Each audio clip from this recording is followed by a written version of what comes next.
ಅಣ್ಣ ಅಣ್ಣ ಅಲ್ಲಿ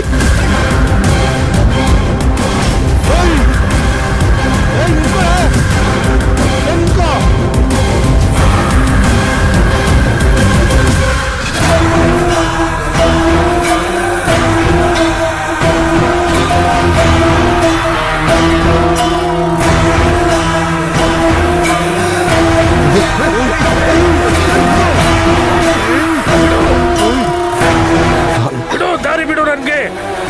ಮೇಡಮ್ ನೀವಿಲ್ಲಿಂದ ಓಡಿ, ನಾನು ನೋಡ್ಕೋತೀನಿ. ಓಡಿ ಮೇಡಮ್.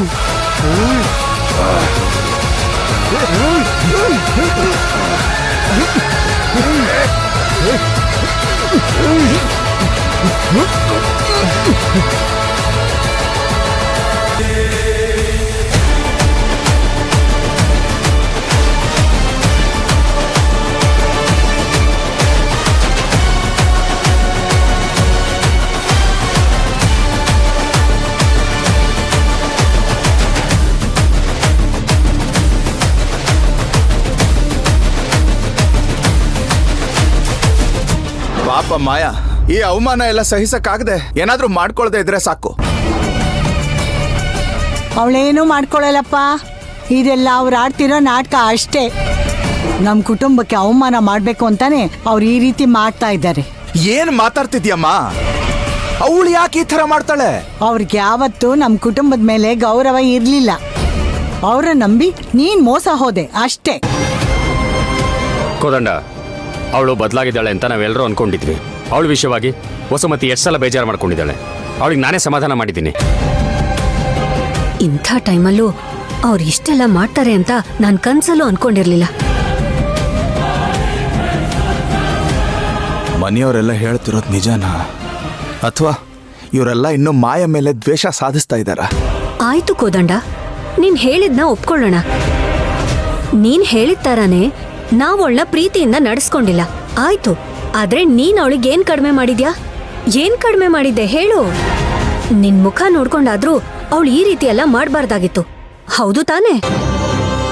ಅವ್ರ ಉದ್ದೇಶನೇ ನಮ್ಮೆಲ್ರಿಗೂ ಅವಮಾನ ಮಾಡಬೇಕು ಅಂತ ಹಾಗೆ ಅನ್ನಿಸ್ತಾ ಇದೆ.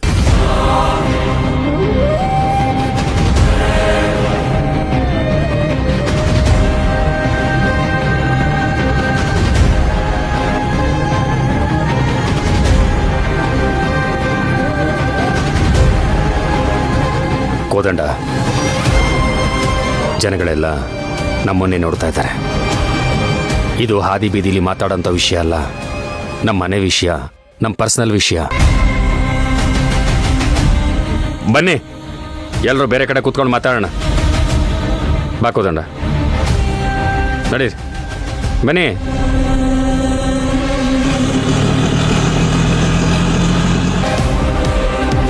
ನೀನ್ ಸಾಯಕ್ಕೆ ನನ್ ಗಾಡಿನೇ ಬೇಕಿತ್ತಮ್ಮ.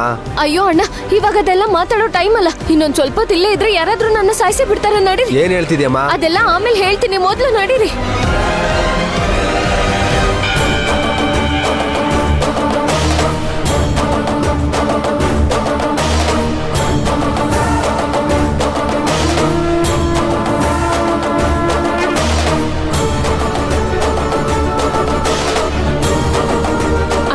ಸ್ವಲ್ಪ ಬೇಗ ಹೋಗಿ. ಟೈಮ್ ಎಷ್ಟು ಅಂತಾನೂ ಗೊತ್ತಾಗ್ತಿಲ್ಲ. ಮುಹೂರ್ತಕ್ಕೆ ಏನಾದ್ರೂ ಟೈಮ್ ಮೀರೋಗಿದ್ರೆ ಏನ್ ಮಾಡೋದು? ಅಪ್ಪ ದೇವ್ರೆ, ನೀನೇ ಕಾಪಾಡು. ಏನಾದ್ರೂ ಒಂದ್ ದಾರಿ ತೋರ್ಸು.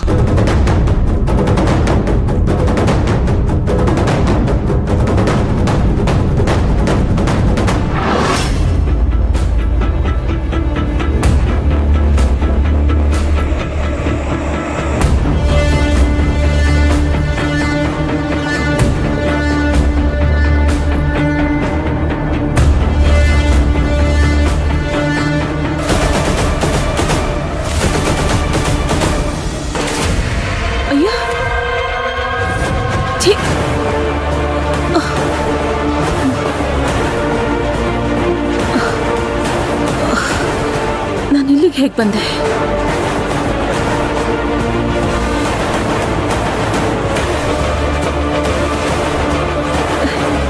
ಇಲ್ಲಿ ಯಾಕೆ ಮಲಗಿದ್ದೀನಿ ನಾನು? ದೇವ್ರೇ